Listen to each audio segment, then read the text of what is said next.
Regards. I've never seen the agents as frustrated as they are now. The border crisis caught on camera, migrants running right past officers. It truly is controlled by the cartels. You have tanks. They reinforce their trucks. They call them los monstruos, Sure. which means the monster. How many do you catch like on a daily or weekly basis? You're probably getting 250 to 500 a day right now. Wow. I'm not sure their names. They were hitchhiking. Now, if we go to the border, I don't know, for whatever reason, President Biden chose to listen to these idiot identity lefties on the border, and we had a mess. Despite miles of razor wire and thousands of federal, state, and local authorities on the ground, thousands cross this spot every day. Democrats and Republicans have promised immigration reform, and when we've been elected in Nevada trifecta, we haven't been able to deliver it. I believe we will get to a place where we're going to have to do something. Now more than ever, the truth is unclear. What's real, what's fake, and who's manipulating the narratives that have us questioning our facts. Wherever the story takes us, we will follow it. However outrageous it seems, we will investigate it. And whatever the truth is, we will find it. I'm Shane Smith, and I have questions. They're eating the dogs. They're eating the cats. They're eating the pets of the people that live there. They're eating the dogs. A lot of the most viral moments in the election cycle hinge around immigration, with former President Trump going as far to say that from day one, this will be his top issue. Immediately upon taking the oath of office, I will launch the largest deportation program in American history. Now, the U.S.-Mexico border seems to be the battleground for the 2024 election, with J.D. Vance and the conservatives claiming that Kamala Harris and the left have created a so-called open border. On day one of her administration, you had hundreds of people waiting on the other side of this wall, knowing that Kamala Harris was going to make it easier for them to come into this country illegally. But no matter what side of the aisle you're on, the number of migrants detained at the border since 2020 has been as astronomical as the images flooding the internet are shocking. The number of people crossing illegally into America this past year has been staggering. 10,000 a day last week. It's clear that this issue is going to be a huge factor in the upcoming election and beyond. So in this multi-part episode, we talk to experts, politicians, and law enforcement agents about what the hell is going on our southern border. All right, you ready, boss? Let's do it, buddy. Okay. It's all you. Cartel Cueto, border guard extraordinaire, born on or near the border. I was born in Mexico. Born in Mexico. I was actually born in Mexico. Familiar with both sides, familiar with the whole border. Correct. All the different aspects, the different cartels that control different parts. We want to get into it. There's a lot of confusion about the border. There's a lot of stuff that we see all over the media, which is either misinformation, disinformation, or they're showing part of a video, not part of another video. I want to get into that later. But let's get into your bona fides. Let's get into how you got here and how you know so much about the border. You're a border expert. So born in Mexico, go. I was born in Mexico to a U.S. citizen father. So I, obviously derived citizenship through my dad.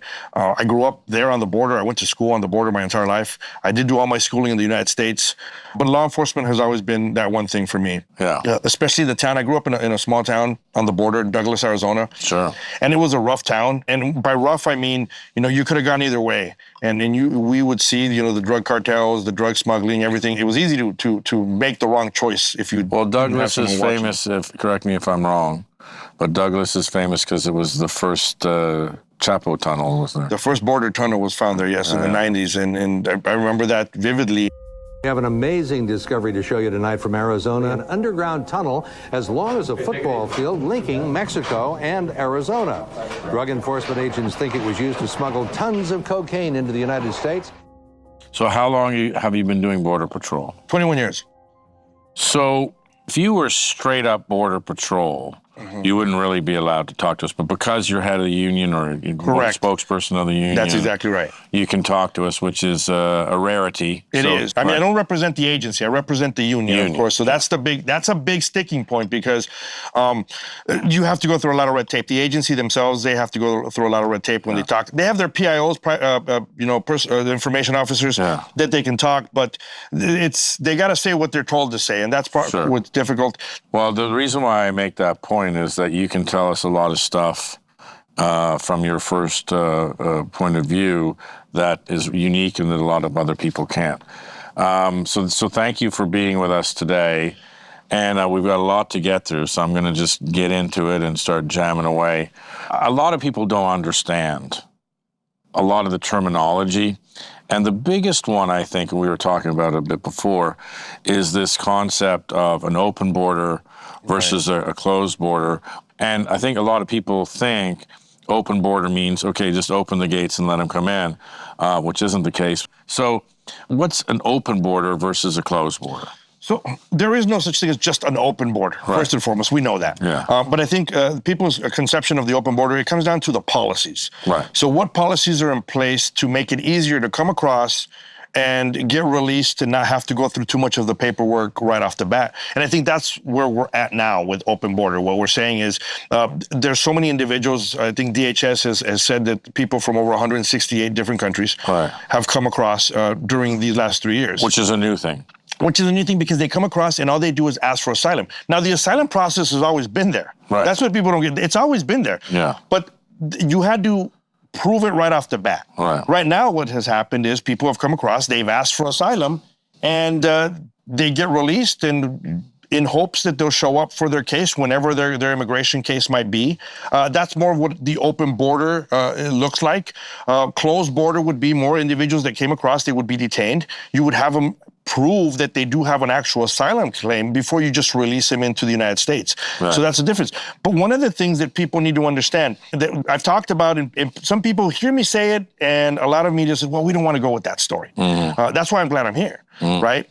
Is remember during COVID. Yeah. So during COVID, people said it's more of a closed border. Yeah.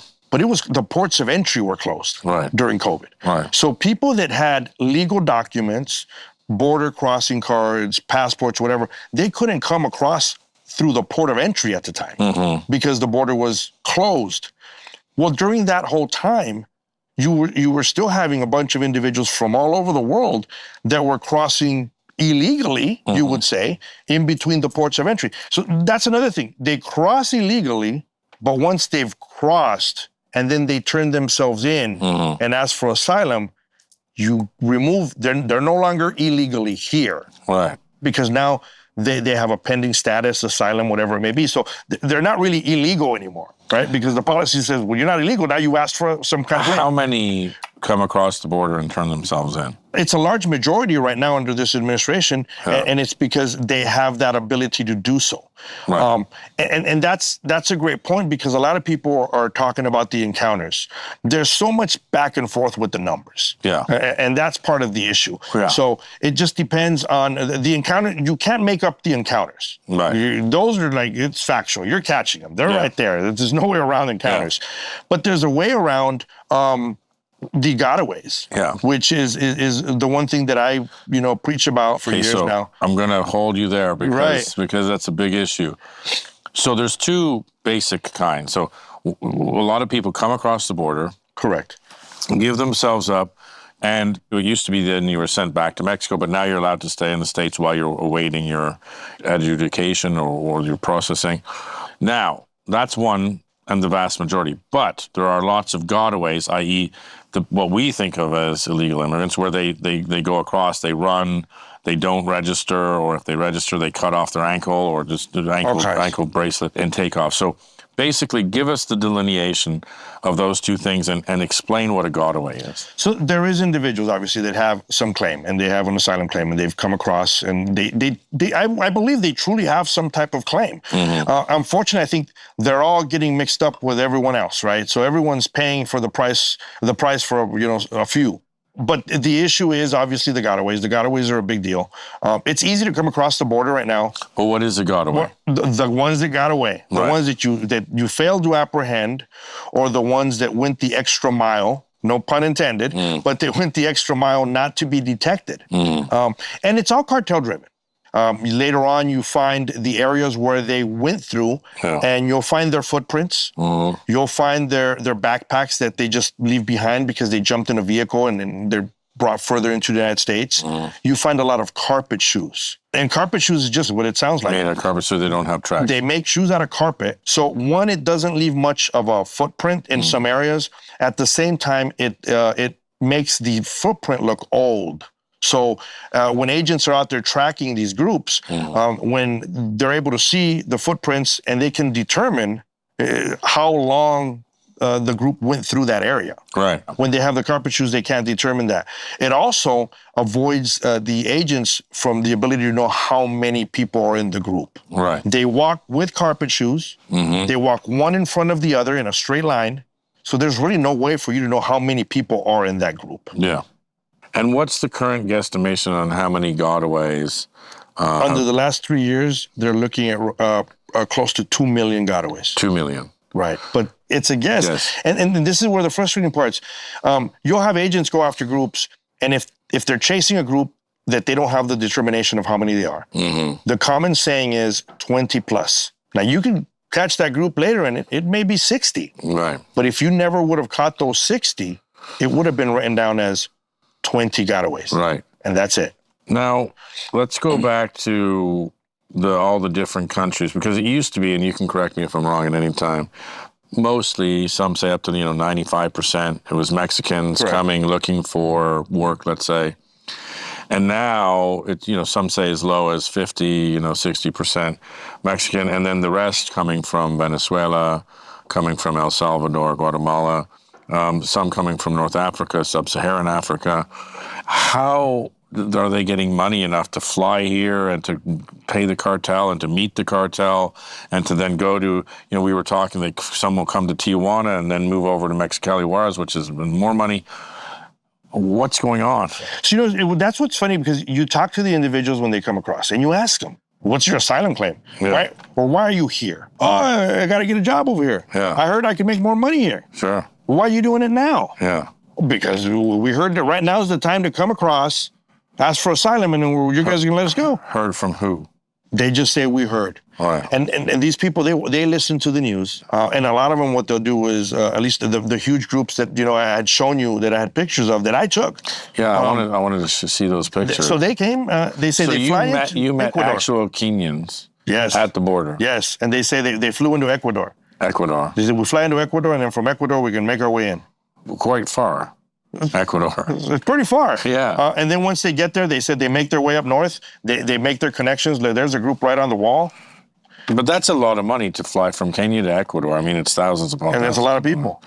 It's a lot of people. And then you have to meet with the cartel, and then you have to get from Ecuador. Most of those already have something set up with the cartel. The cartels work all over the world. How much of this recent uptick in illegal immigration do you think is because of the cartels? Tons, a lot of it. They realize the cartels, I mean, like I said, they know how to adapt. They know how to move to one area to another area. They know where to move the groups, where not to move the groups. Once they realize, hey, the United States agents that are on the border, they're going to be preoccupied with these groups that come across. They're going to be preoccupied with processing, with transport. And they know, hey, if we know they're going to get stuck there, it's a perfect time for us to bring our drugs across. And they're utilizing that. There's groups that you chase through the mountains, and after hours of tracking them, you then apprehend them, and you realize they're just like the individuals that turn themselves in. And sometimes you ask those people, why didn't you just turn yourself in? Why do you have me chasing you? Yeah. And he says, because they told me I had to have you chase me. Really? If a cartel tells you, and he's sitting there with guns drawn and everything, he says, you're going to cross through here. This is how much you're paying me. You're not going to turn yourself in. You're going to run. Wow. You're going to make them chase you. They're going to do it. And the drug cartels are the ones that are gaining all the money. They're gaining all the power. And you have to have some political will to stop that. So that's another thing I wanted to say, is you were telling me that cartels, as I know from we were talking about Narcos Mexico, cartels have various regions that are under their domain. And so some will go across in Tijuana, some will go across in Juarez, some will go across in Mexicali, different cartels, and different ethnic groups or different nationalities are going through, and maybe talk a bit about that. I think that's an all-tell sign, right? Because when you start seeing what cartel works on the Mexican side in Texas, what works in Arizona, which we all know is the Sinaloa cartel, what works over when you move further into San Diego, I think that's where you see the sign of where this cartel is working at in what part of the world, right? San Diego, for example, you're seeing a huge number of people, from China that are coming across the border. Right. So it would lead you to believe, more than likely, in police work, that's what we call a clue, right? The cartel's probably working closely with some individuals in China. Sure. When you're seeing a lot of people from Kenya come across, different parts of Africa and Venezuela in Arizona, where would the cartels be working at, And that's where you see it. And it's frustrating because I spoke to an individual myself. Yeah. They came across. He was with his family. And he said that he used to be a police officer in Mexico. They killed his partner, and his life was in danger. So he wanted to leave Mexico, come to the United States. Yeah. He was about 4 hours from the border in Texas, yet he crossed on the Tohono Reservation in Arizona. Where you used to work. Yes. And I asked him, I said, well, you were in Texas. Why didn't you just go to the border, turn across? And he said, you can't do that. He said, you can't just cross by yourself and turn yourself in. Everything is controlled by the cartels along the border. Right. And it's evident when you start seeing, the news talks about it. You've seen it, everyone's seen the caravans. Oh, you have another 5,000 caravan coming to the U.S. But you rarely see that 5,000 caravan cross at once. They don't cross at once. Because the cartels, they're the ones that now handle that 5,000. They break it apart. And they say, you're going to cross 100 here today. Because they know that's the proper distraction for the agents that are on the line. Anytime you get a group of 100, 150, you're going to have all agents to that area because now they have to do the transport. They have to sit there, transport, and then when they transport them to the station, they got to do the processing. But when you're doing all that, you have gaps on the border.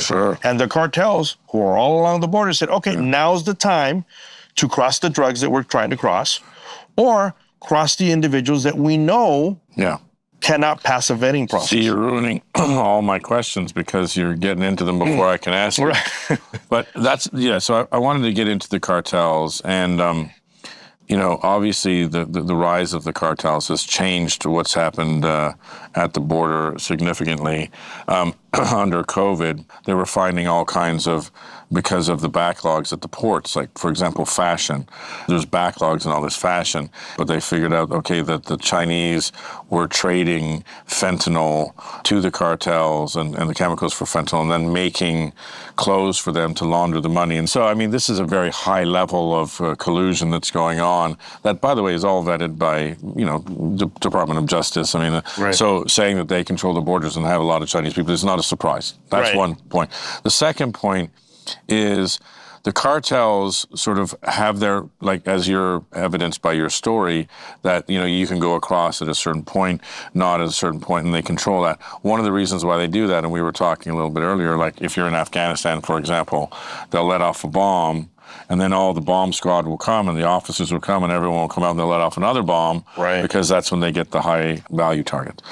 So tell me a story about how they send people across, the cartels do, because they know that then it'll take your guys out of the game. And once your guys are out of the game processing these people, then the drugs and whatever else comes across. So you see it often when groups come across and agents have to respond. They have to, first and foremost, coordinate areas to drive. And you got to remember, the border itself is not just what people see on TV. But you have areas, specifically in Arizona, where some of the Border Patrol stations are over 2 hours from the actual border where the agents are patrolling. Far away. So, so if you catch a group and you got to drive that group 2 hours back to the station to process them, that's a long time of you not having enough agents on that line. And you got the cartel looking just a couple miles down the road on a hill, saying they're going to be there forever. Yeah. And that's where the frustration comes in, I think, with the agents right now, is that they'll hear the sensors going off on the radio. Yeah. They'll hear that it's happening, but they can't break free from that group because you're already there with that group. So is there a lot of frustration with the border guards? I've never seen the agents as frustrated as they are now. Really? It's crazy because sometimes you hear guys say, well, they don't want to process it. No, agents know that processing is part of the job. Mm-hmm. They know that. But the problem is when they're going in every day and that's all they're being able to do is process. Mm-hmm. And that's another issue. So if you catch a group of 150, you're going to be stuck there processing for a while. Mm-hmm. And you ask them, where are you from or whatever it is. And they can say whatever the country they're from. And the first thing that they say is asylum. They just say asylum. Mm-hmm. And you're thinking, I can't further the investigation because they're not in the position to further the investigation, but you know that it's not a real asylum claim. And everyone, first they claim asylum, they'll reach in their pocket and they'll take out a piece of paper. And in that piece of paper, they'll just hand it to you. And the paper says a phone number of where they're going, who they're going to see, and the address of where they're coming in the United States. Mm. Everyone already knows. And they're ready. They're ready. And before, I remember groups would come across, they'd be nervous, they'd be timid. They didn't want to tell you where they were at because they said, well, if I tell you where I'm at, you're going to come get me if I decide not to show up to court. Now, it doesn't matter to them because they realize you're going to let me go. Mm. And I think that's the biggest frustration for these agents is that they're sitting there and they often say we're greeters more than anything else. So that's the problem with quote unquote an open border. Correct. Is it's not an open border like a gate's open. It's that they come in, get registered, get processed, and then just get lost in the system because it's just too many people and the system's overwhelmed and you just can't follow them or they just sort of wander off. Even now, the administration came up and said, okay, well, we're going to put a limit on this. Yeah. And even more frustrating, it's been happening for since day one. And now they want to put a limit so close to an election. Well, the other problem that people aren't talking about now is, what do you do with the millions that are already here that you allowed in during the last 3 years? Yeah. You can say, hey, I'm going to stop it now. Okay, how do you find these other individuals that are already here? Mm-hmm. Because I'm all for getting them to court, right? When people hear somebody say, oh, we're going to see the biggest deportation, we're going to see a big deportation because there's a lot of people that ask for asylum that don't really have an asylum claim.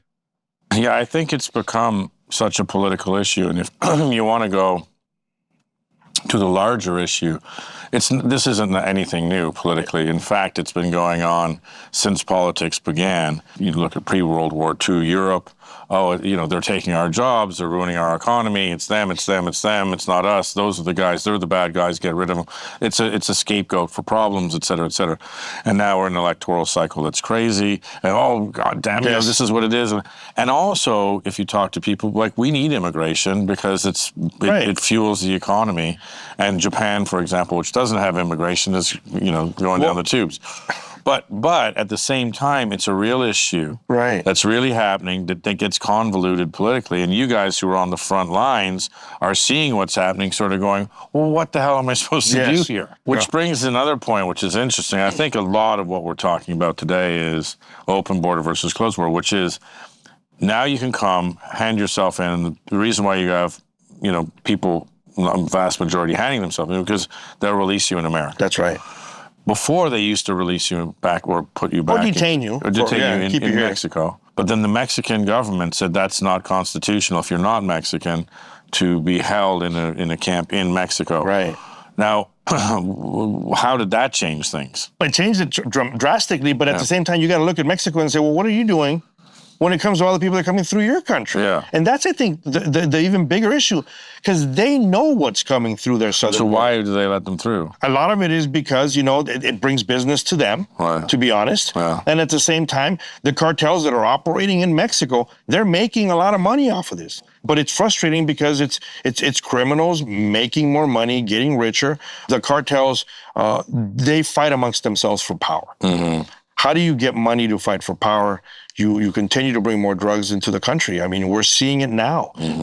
I see it, like I said, I talk to people on the south side of the border, and they have wars going on amongst the cartels. You have tanks. I got pictures of some of these individuals that they reinforce their trucks. They call them los monstruos, which means the monster. And they reinforce the trucks, and this is what the cartels are driving around, 50 caliber. It takes a lot of money to do that. Where are they getting the money? You know, by continuously bringing drugs, crossing people. The human smuggling element has become a great distraction for the drug cartels, and they know how to play the game.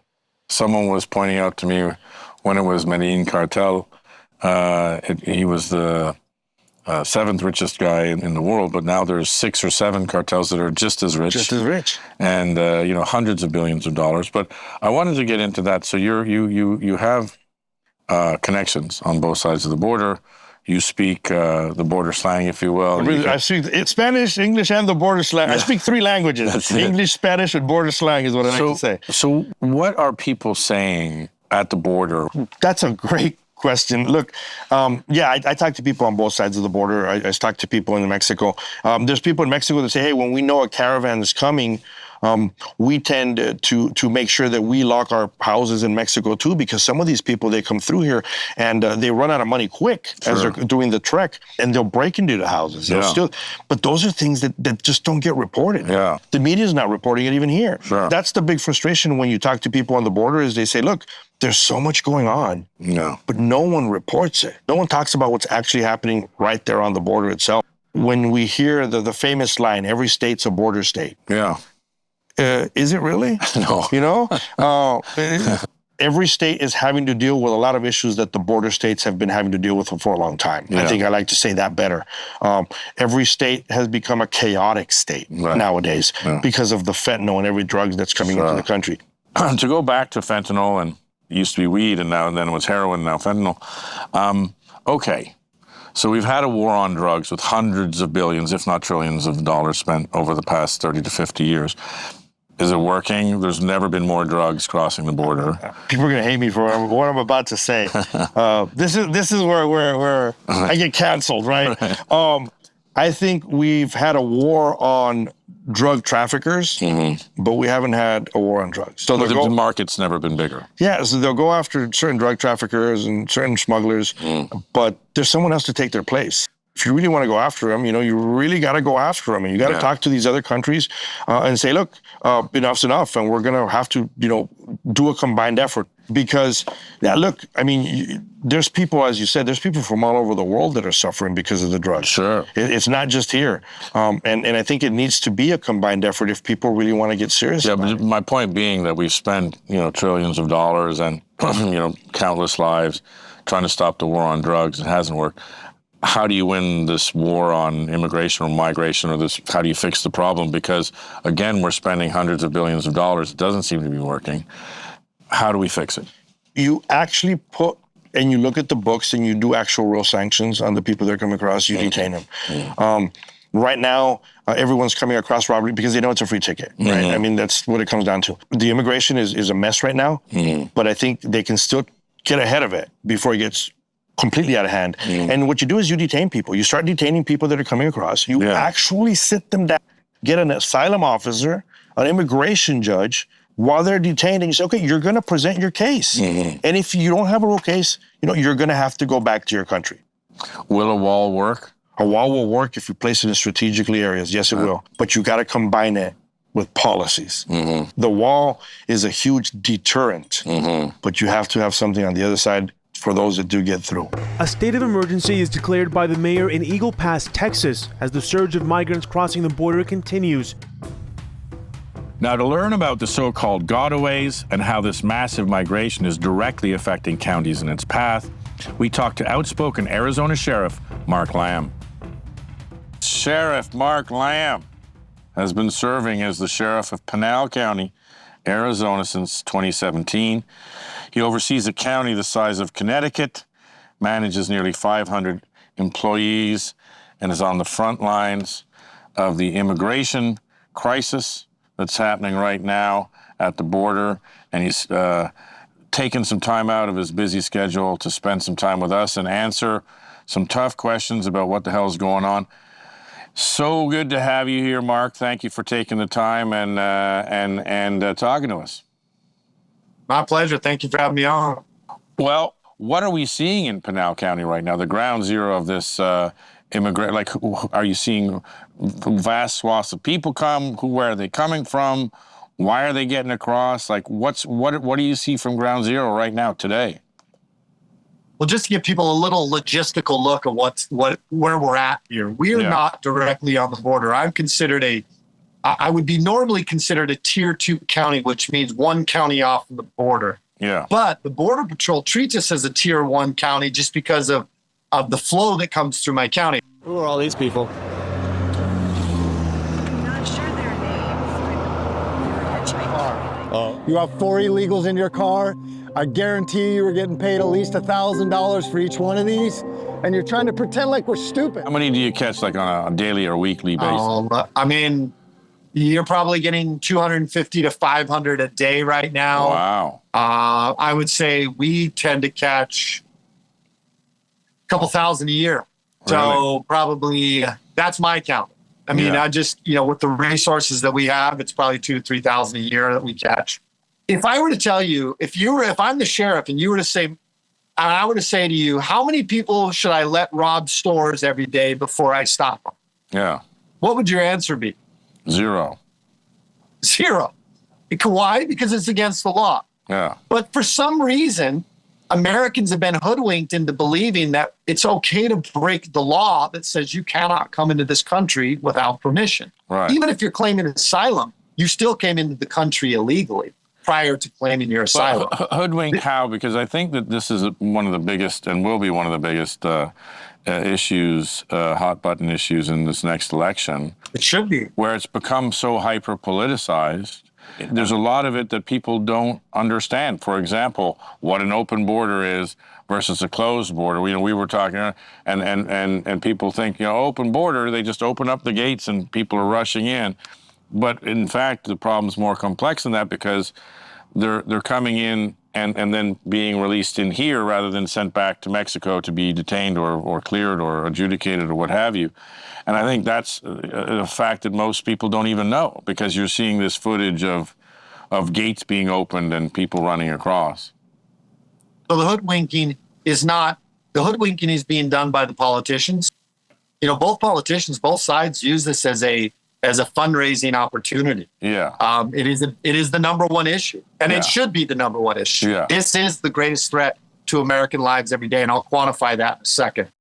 But the hoodwinking is by the media predominantly. Okay. Because depending on who you watch, if you're on the left, you're going to probably watch CNN, MSNBC, those types of channels. Yeah. If you're on the right, you're probably going to watch Newsmax, CNN, Fox, a few of those stuff. And you're going to get two completely. I challenge anybody. Go watch the news on one end. Go watch the news on the other end. You're going to get two very different media things. What I've always tried to be is a purveyor of truth. And you can make up your mind whether you like what I'm saying or not. But I'm not telling you. People will say I'm political.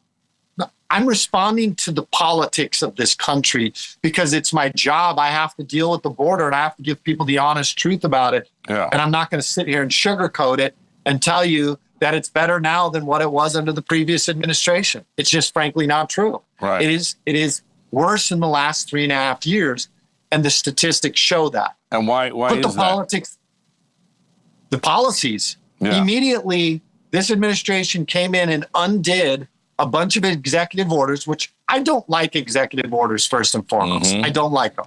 However, it is the best way to deal with the border crisis now. The ability for a president to come in and make changes through those executive orders is the most effective way.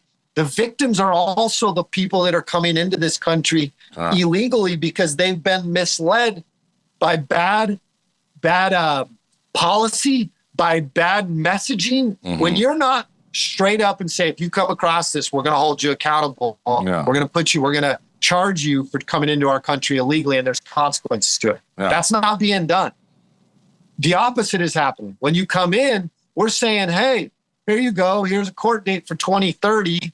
And by the way, There's estimates when you really get to people who know and they're honest with you, they'll tell you that and I know a couple immigration judges, they will tell you that 90% of these asylum claims will be overturned when they finally go to court.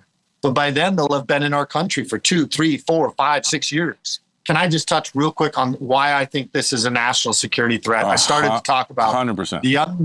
The unknown people that are coming into this country. Yeah. You've got terrorists that are being released into this country. I'm going to tell you how I think terrorism has changed in many ways. And people may or may not like this. Mm-hmm. We have been conditioned as Americans to see terrorism as a bomb going off or a plane crashing into a building. Sure. Or we have been conditioned to see terrorism come from a specific demographic.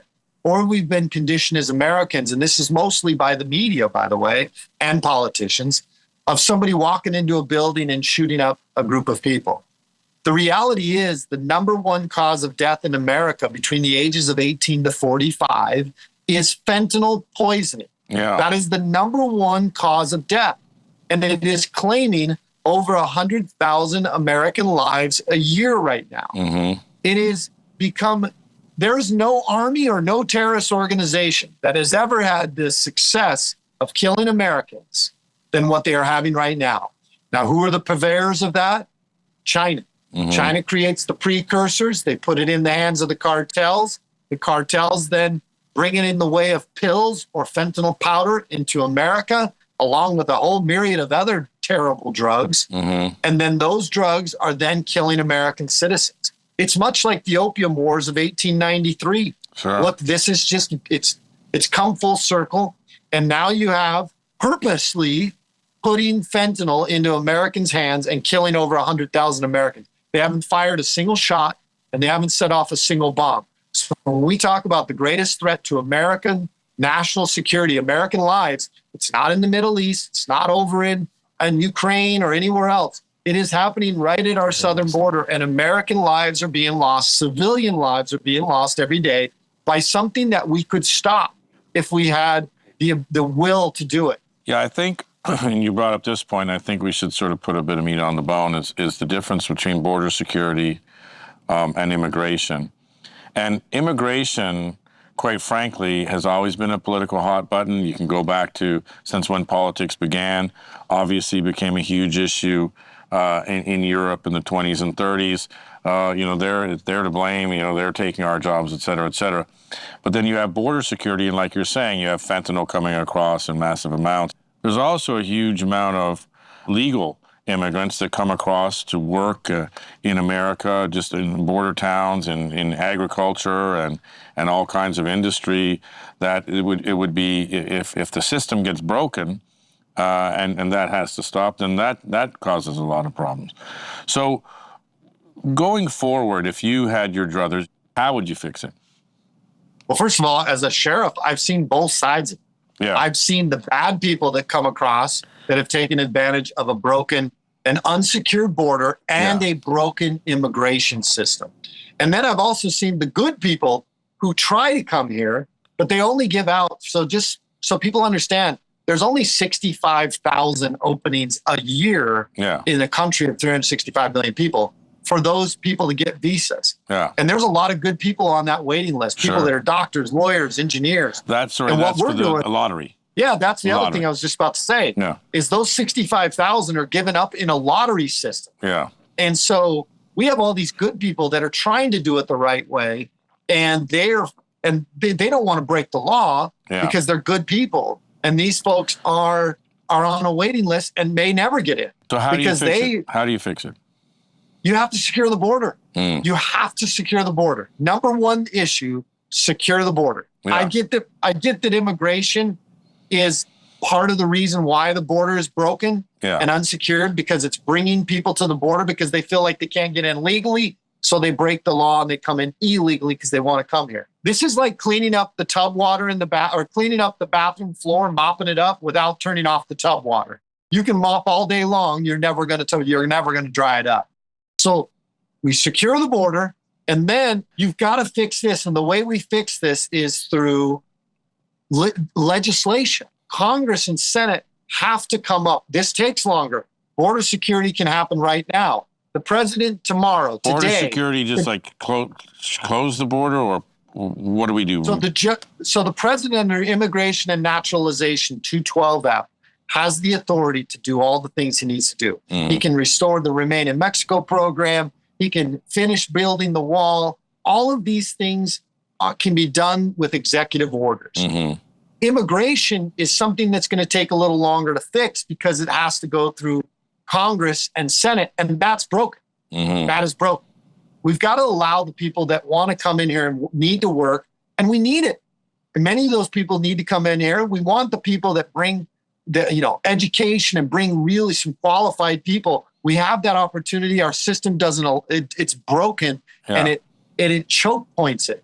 We have got to gain control of this. I am telling you, folks, you may not like what I'm saying, but I am sounding the alarm. We are in big trouble. Now, with border agents calling for a wall, more agents, and a comprehensive change in policy, we wanted to talk to some of the people responsible for making that policy. So we reached out to Illinois Congresswoman and vice-ranking member of the Homeland Security Committee in charge of immigration, Delia Ramirez. Delia Ramirez, you represent Illinois, the 3rd Congressional District. You're vice-ranking member of the Committee on Homeland Security and the co-founder and co-chair of the Congressional Caucus on Global Migration. Thank you very much for being with us today. Immigration and migration, hottest topic of this election. I want to jump in. Republicans seem to have a very clear stance on immigration. They have a script, they stick to it, they hammer it, and it doesn't seem like the Democrats have a united front and they're sort of playing catch-up defense. Why do you think the Republicans are hammering immigration so hard with that script, and why do you think the Democrats aren't hammering back or playing defense instead of offense? I mean, Shane, I hate to admit to you that I think you're right. Unfortunately, instead of leaning in to immigration and migration, as Democrats should, instead of talking about the $100 billion in taxes that immigrants, undocumented immigrants, bring into our tax rolls every year, we spend time apologizing for immigrants. We have to do a better job in talking about immigration. Because if actually we did that and we were concise and clear and based on facts, of course, we wouldn't give them this, which is, we've given him the opportunity to criminalize people who are crossing the border, instead of talking about the fact that we as a Congress haven't created legal pathways to come to this country. Instead of talking about how since 1986, we have done pretty much nothing around immigration reform, and certainly not talking about the fact that at any given time, we have 8 to 9 million job openings in this country that we need workforce for, and that immigrants would actually help us fill those tax rolls to pay for Social Security in Springfield, Ohio, in Alabama, in Chicago, and all over the country. So we have a message problem, and that is a thing that my party has to work through, and I continue to say, because the apologizing or being flustered around the issue isn't making the issue clear and concise. And that is something that I will continue to say to our party, we need to do better at. The debate was kind of interesting. Trump said, and I quote, in Springfield, they're eating dogs. They're eating the cats. They're eating the pets of the people that live there. They fact-checked it. There's been no complaints. And he said, well, I've seen it myself, on TV, which I think meant Twitter or X. So what do you make of this? Why is immigration the hottest topic of this electoral cycle? And what do you make of all of the sort of misinformation / disinformation that's flooding into the internet and onto the airways, quite frankly?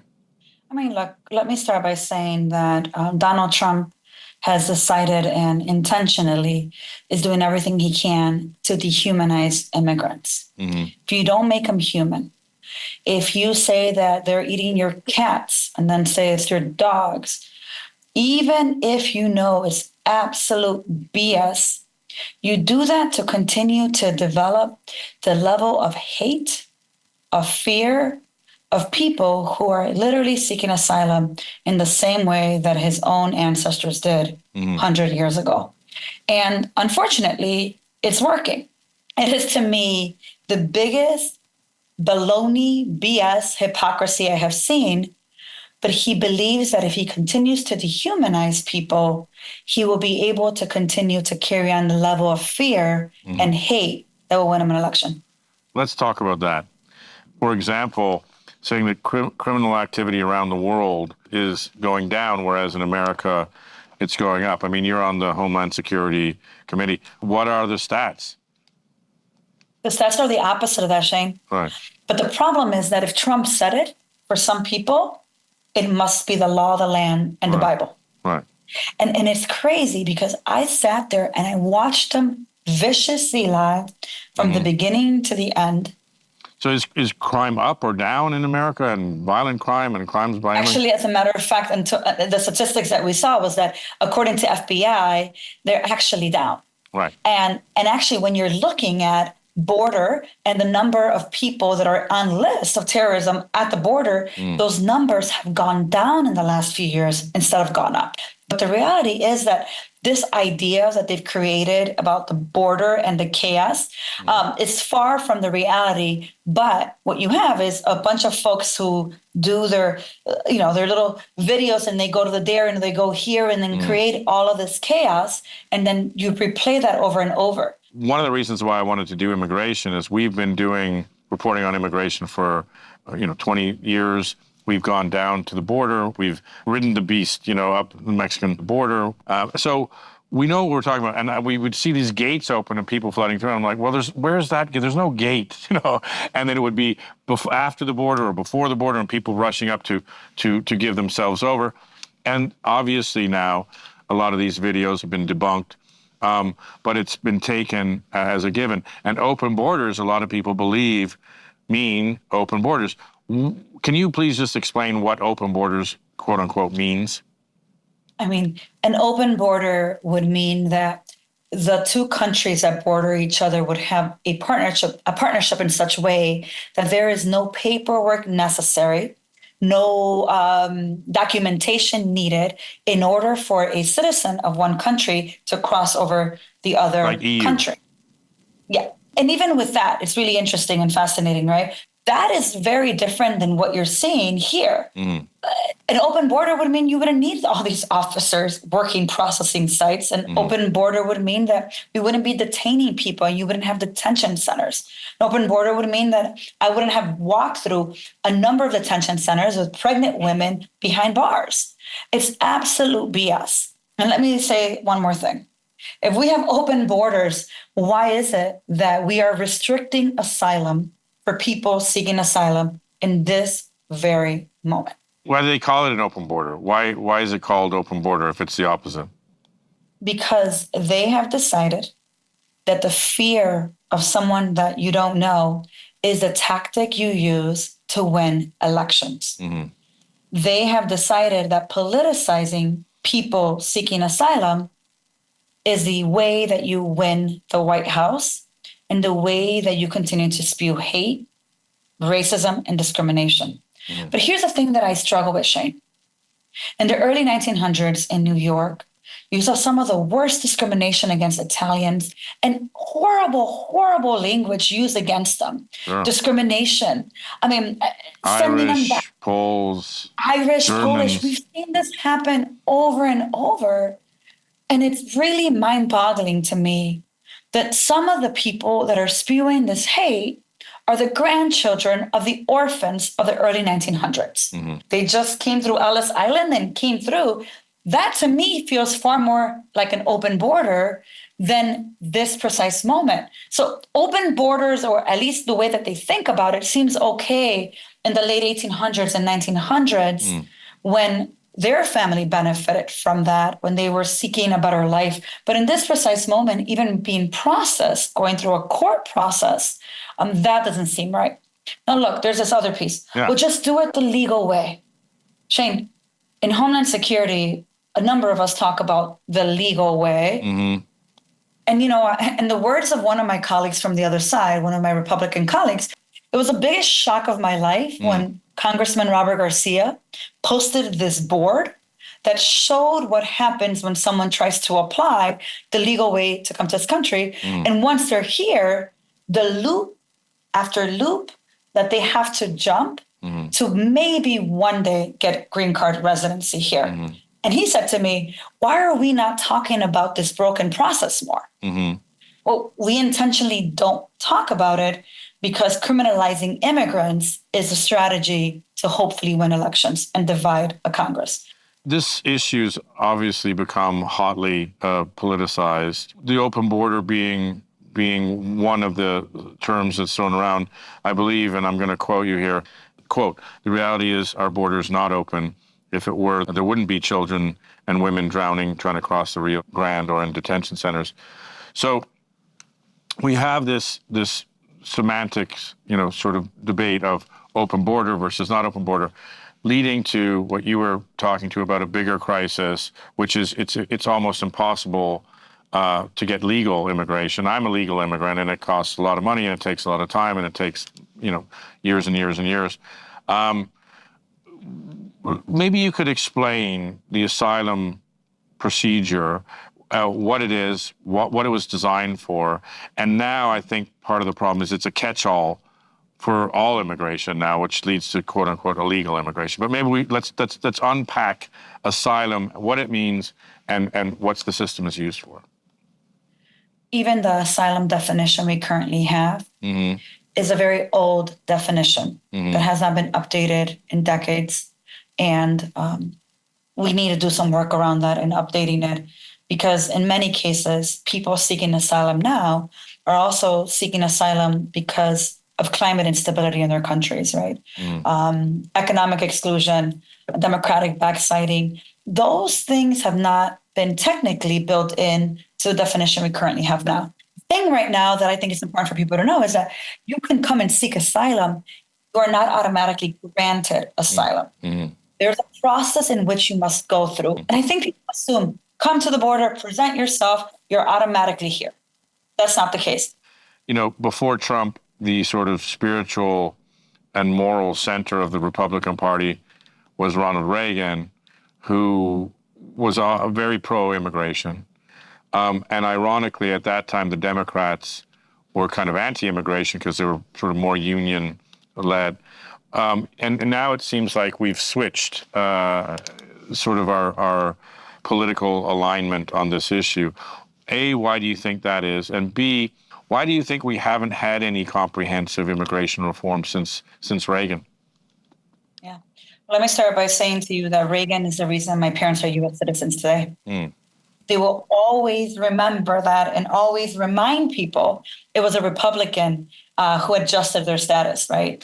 Look, I think on the Republican side, the fear, let me say this, there's this replacement theory fear that has been built in that immigrants are going to replace particular white people in this country that has really fueled some of this. And it's really problematic to believe and to think that. And I think that Republican Party of the 80s somehow went to sleep, died, something happened, and it gave birth to first Tea Party and then this party. Where very few of the members actually still ask themselves, what happened to my party? And they're unwilling to, unfortunately, speak against, except for the Liz Cheneys or Kinzinger, out of fear of losing their election. So let me say to you that I think that part of this has to do with a number of members of Congress who are far more interested in winning a re-election than actually passing the policies they campaign on. Democrats and Republicans have promised immigration reform, and when we've been elected and have had a trifecta, we haven't been able to deliver it. And that is also why so many voters don't believe Republicans or Democrats when we talk about immigration. And of course, there's a filibuster. Of course, the level of majority number makes a difference. But we haven't had, unfortunately, the political courage coupled with the follow through to really make this the top priority in this nation. I believe we will get to a place where we're going to have to do something. Mm-hmm. And my responsibility between now and November, of course, is to make sure that we elect the person that's going to work on immigration reform and going to preserve democracy, and the list goes on. And to hold the administration accountable when we get there to actually do it. Now, the immigration debate seems set to intensify post-election. And to get some context on how this issue will affect us moving forward, we talked to Democratic strategist and political expert James Carville. I'd like to thank James Carville for coming on the show today. You're a hero from my era, from Bubba, from Bill Clinton, come from behind Cinderella's story, a very famous political mechanic and now pundit. It's great meeting you on the show today. You're having a glass of wine and doing what I wish I was doing. Well, you know, when you get old, you get to do this, but you can't get to do much else. Well, listen, it's a great honor. I'd love to talk to you. One of the things I wanted to talk to you about is it seems that politics, I would say news in general, one of the theories behind this show is news in general has a bit of a political vacuum right now, or a truth vacuum, if you will, because, you know, the left has turned sort of into snide comedians, the right has turned into fear-mongers. We are non-political, non-paradigmic. We just want to get as close as, quote-unquote, the truth as we possibly can. So one of the things that's going to be a real hot-button issue in this election, and I'm looking down because I want to quote you here, on Bill Kristol's podcast, you said, people like immigration. You can't confuse immigration and the border. They don't like disorder on the border, but they like immigration. So, A, can you put a bit of meat on the bone and tell us what you mean there? But B, why do the Democrats seem to be on the defensive when it comes to immigration and unable to come up with consistent messaging? But let me first take time to address this both sides of this. And people say this to me all the time. Well, James, the Republicans got their crazies, but you got to admit, the Democrats have their crazies. All right, that argument is total bullshit. All right, first of all, the identity left, which is our version of crazy people, are well-meaning, naive people who want to change dictionaries. It's about 14% of the Democratic Party at most. About 2/3 of the Republican Party approves of January the 6th, which is a pack of criminals. Mm-hmm. So we should never equate a small number of naive people with a large number of people who approve of criminality. Mm-hmm. So we can begin the conversation with that. Now, if we go to the border, I don't know, for whatever reason, President Biden chose to listen to these idiot identity lefties on the border, and we had a mess. And then he stopped listening to these idiotic identity left people, and we actually border crossings are down very significantly. And again, to the both siderism, they negotiated a bill, Republicans and Democrats. Jim Lankford, you can't find anybody more conservative than him, Republican Oklahoma, Chris Murphy, and Trump called in and killed it. But we're acting like this is a serious issue, when that's the history of it. And I'm just not a very big fan of, but on the other hand, somebody needs to cut the other hand off. But that's my own view, but we'll proceed. Well, okay, but you went on to say that there's part, and I quote, there's part of the Democratic Party that doesn't think that we should even have a border or border enforcement. Right. Do you know who else used to declare essentially the same thing, the Wall Street Journal editorial page? Right, I know. And Reagan wanted to, they always wanted a fresh supply of labor so they could get cheap labor. And a lot of that is true. Right. Admittedly true. And people don't want open borders. They don't want disorder, but they do want immigration. If you ask most economists, why does the United States have the strongest economy in the world? Most of them would attribute it to a large part to immigration. Let's get into that then. Immigration is nothing new, especially politically. And when you're having, political troubles, you just say, oh, well, it's those guys. It's not us, it's them. It's too many of these guys are coming in and taking our jobs. And it's an old political trick. It seems that people flip and flop on this issue depending on what their base is saying and depending on what we need economically. But if we do need immigration for our economics, then why do you think it's become such a hot button for open borders versus closed borders? Now, I'm going to throw another bomb in there. One of the things that the Republicans are saying is that they want open borders because they want more people who will come in, turn into voters, and they'll vote Democrat. Well, there are a lot of stupid things that get said. Yeah, let me explain something to people very clearly. Political people think in terms of the next election. Mm-hmm. And that is a utterly asinine argument. That, first of all, they're going to come in. Second, they're going to end up being citizens. Third, they're going to end up registering to vote. Fourth, they're going to end up registering Democratic. It's so far down the line, and of course, I'm not saying you said this. You're repeating what they say. Yes. Yeah. And it's a really stupid thing. But what it does, it scares a bunch of old white people that they're going to be overrun by a horde of immigrants. Mm-hmm. And it's always been that way. Old white people are always scared of everything. But what they're not scared to do is cash their Social Security check now, are they?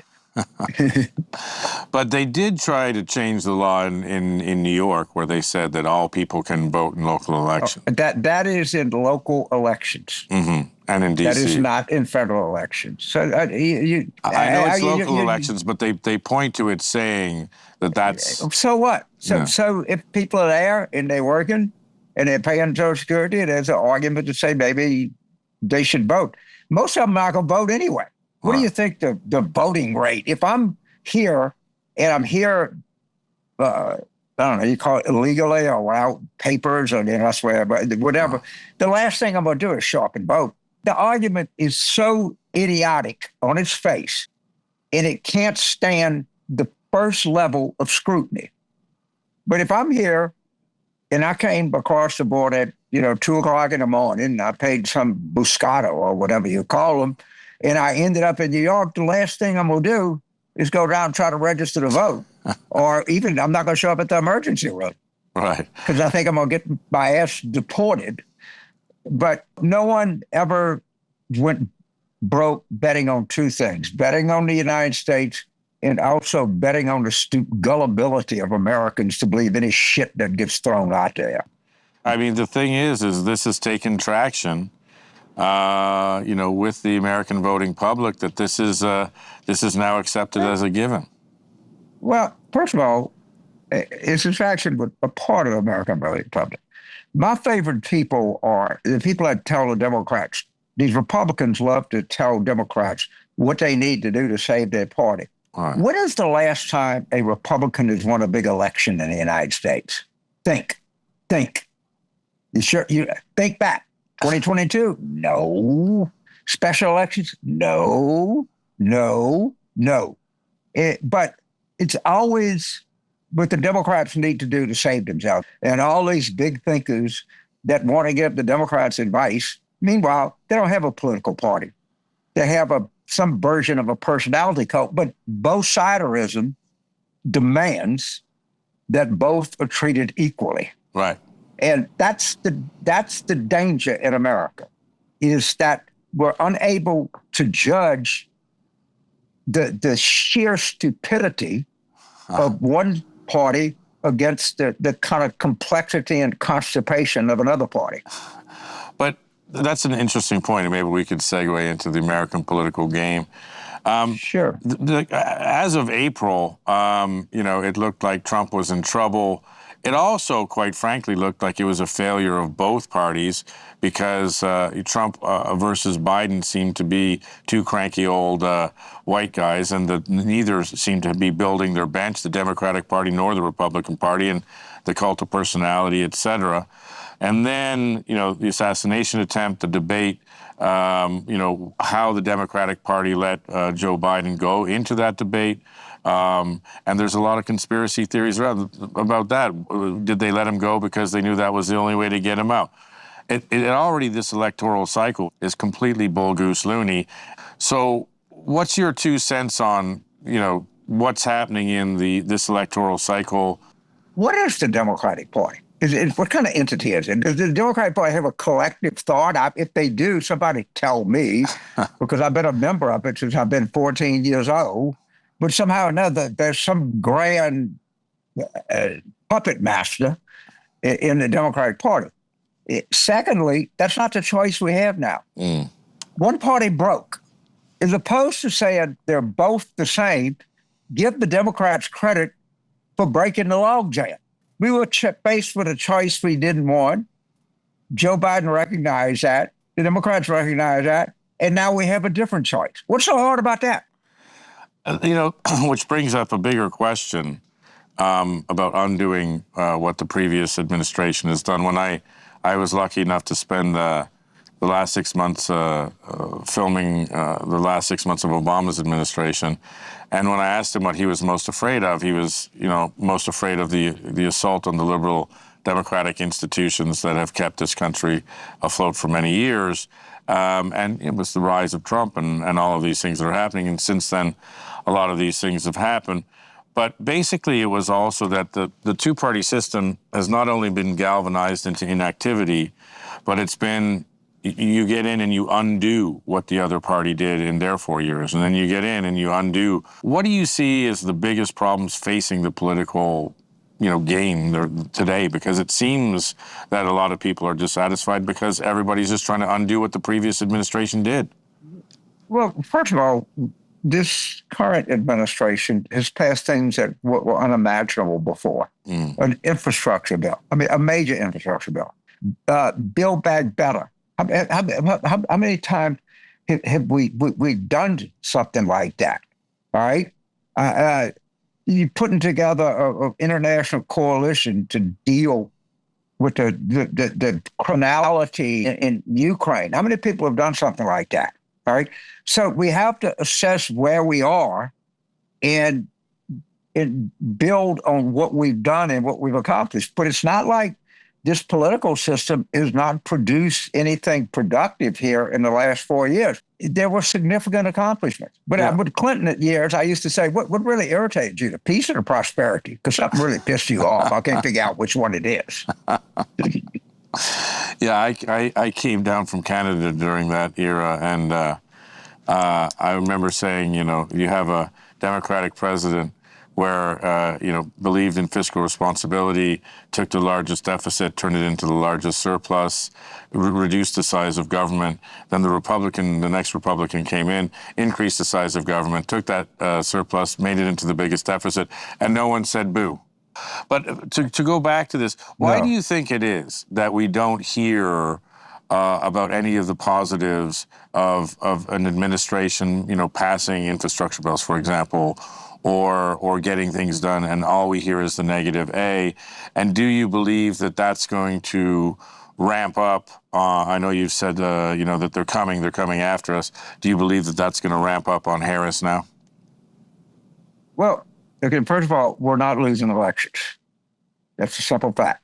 We're literally running the table in at least the last 2 years. All right, so that counts for something. Secondly, the nature of being a Democrat is different. People come to me all the time and they say, why don't we just do what they do and just lie and bullshit and forge ahead? Well, we can't, because we Democrats in our party, they wouldn't stand for that. And the Republican opinion institutions are entirely dedicated to promoting false narratives about the Republican Party. You mentioned the Wall Street Journal editorial page.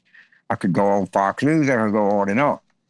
If you look at the mainstream media, allegedly liberal press, they are, if anything, harsher on Democrats than they are Republicans, because it gives them a sense of superiority and moral righteousness. Right. But the truth of the matter is, by nature, if you're a Democrat, you have some pushback to being constantly lied to. They don't have that pushback.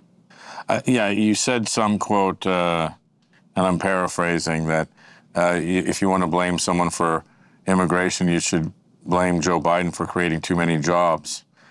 So if you think we're the only people in the world that know we have, it's going up and this is a natural economic cycle. But the fact that we had 3.5% unemployment was news in Honduras and Guatemala and Venezuela. And if you want to cure the border problem, just have a big, gigantic recession. And that'll do more than anything in the world. But you know what I always tell people? I would rather live in a country that people are trying to get into as opposed to a country that people are trying to get out of. Yeah. At some level, I think that's a positive statement on the United States right now. And what do you think the 5 main talking points will be for this election? Well, the media talking points will be all horse race. That's all in it. Both. Give me them. Okay. What do you think? Well, what do I think the Democratic talking point should be? Sure, yes. Right? One, we don't like criminality. Mm-hmm. We have a real problem. Secondly, I think that we should talk about not inflation, but cost of living. Mm.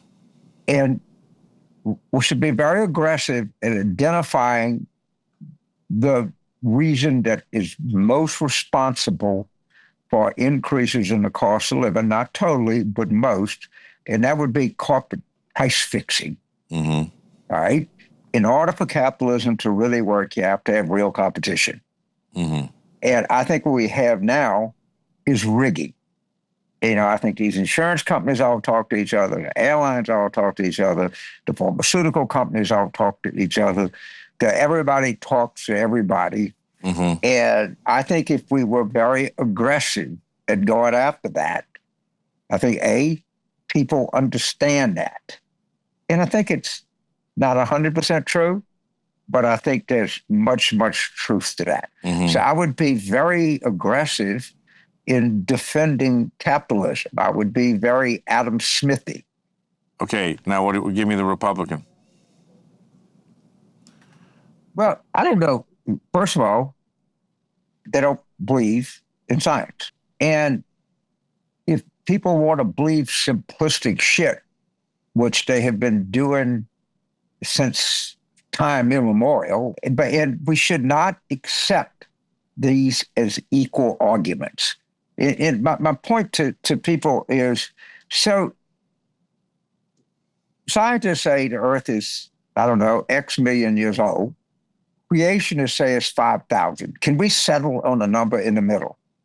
No, we actually can't, because they're not two equal things. Mm-hmm. Well, maybe it's, the science says this is induced by carbon, greenhouse, totally proven thing. Mm-hmm. But they say there's climatic variation through history. So what's the middle point we agree on? Mm-hmm. It's a bullshit. There's not. And so we can't accept, on some things, we may say, well, you have to, if you want to pass a spending bill, you have to have an offset.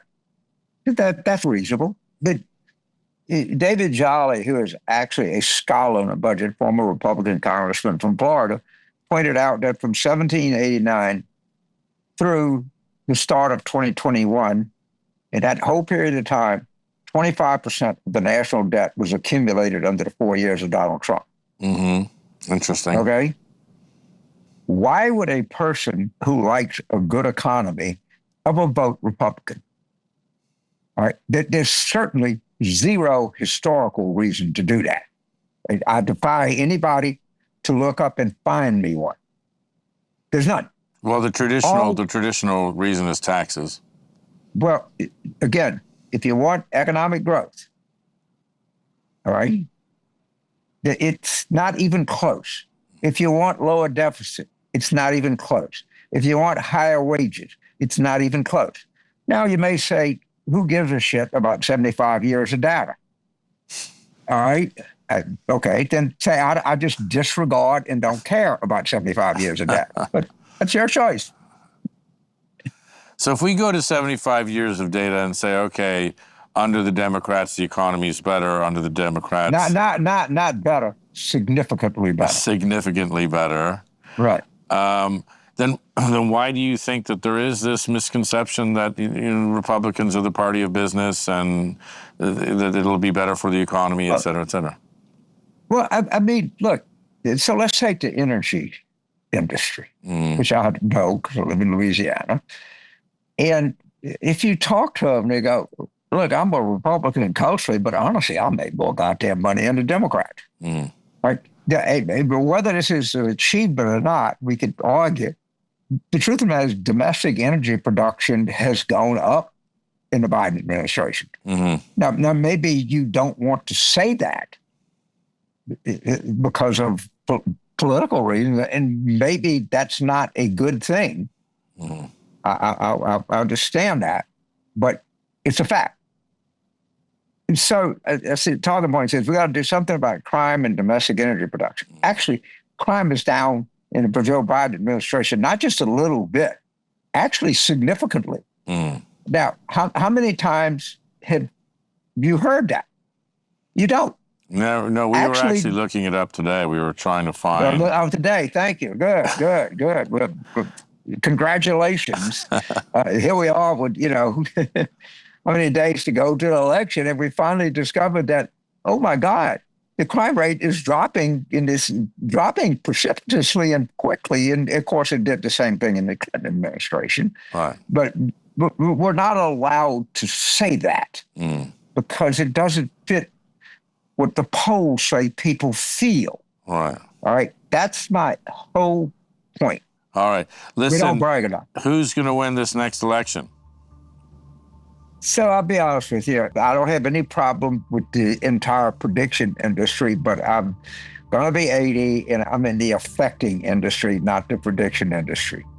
So if Harris has good message discipline, is able to react quickly and nimbly to the attacks that are sure to come, then I think she's going to win. If she falls into the whole, we have to have an inclusive campaign, we have to listen to a lot of different voices, she's going to lose. So that's where I am on this. I've spent all my waking hours and frankly a lot of my sleeping hours figuring how can I affect this election in such a way that can save the United States, because that's what this is really about. We're trying to really literally save the Constitution of the United States, and we should not have any illusions about how important that is.